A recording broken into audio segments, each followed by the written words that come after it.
Do you wish more employees participated in your ESPP? In this video, I'm going to offer 4 tips to increase your participation rate.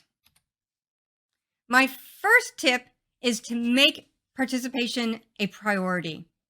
What gets measured matters. This goes for your stock plan expense, and it also goes for your ESPP participation rate. NESPP data shows that companies that set a target participation rate and then track progress towards that goal have higher participation in their ESPPs. My second tip is, before you throw a lot of money at this problem, to analyze your current participation so that you know who's participating in your plan and who isn't. Because this information can really help inform your strategy. Here are some demographics that I think you want to look at. Let's just start with the basics: age, gender, and ethnicity, because that might help inform some of your educational efforts. Another great thing to look at is location. If your U.S. participation rate is high and employees outside the U.S. aren't participating, that can indicate that there are obstacles that are preventing non-U.S. employees from participating. Along the same lines, compensation level is a really great demographic to look at, because if lower paid employees aren't participating, that may mean that they can't afford to participate or that they're not able to contribute enough to buy a single share of stock, which can happen depending on what your stock price is at. Other things to look at might be tenure or even department. If some departments are more successful at participating than others, you might look at what they're doing. Maybe that might help inform your own educational efforts. All of this information is critical before you craft your strategy to increase participation. Now that you have all of that information, another thing to look at here is to evaluate the effectiveness of your plan design.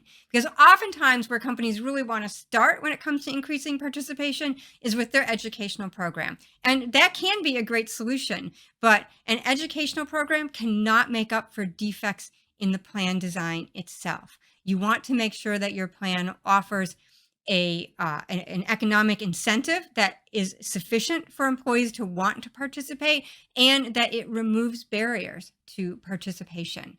I have another video where I discuss some of these barriers and talk about how to remove them. We'll include a link to that in the show notes. And then last but not least, education is, of course, an important part of increasing your participation rate. Because employees have to voluntarily sign up to participate in the plan, you have to actively promote the plan to employees. And here, one tip that I have for you is to really get beyond email. Sure, take a look at your emails, see if there's ways to make your emails more effective. But our data shows that companies that use multiple channels of reaching employees about the plan see higher participation. So look at other ways that you can educate employees. Internal collaboration tools can be a great way to get in front of employees. Also, doing presentations can be a great way to increase your participation rate. And having videos available that employees can watch can really increase interest in the plan.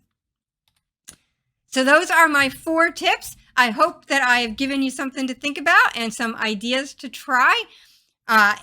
If you need more information about ESPPs, we have a great course that covers the nuts and bolts of ESPPs and includes a whole module just on educating employees about your ESPP. We'll include a link in the show notes.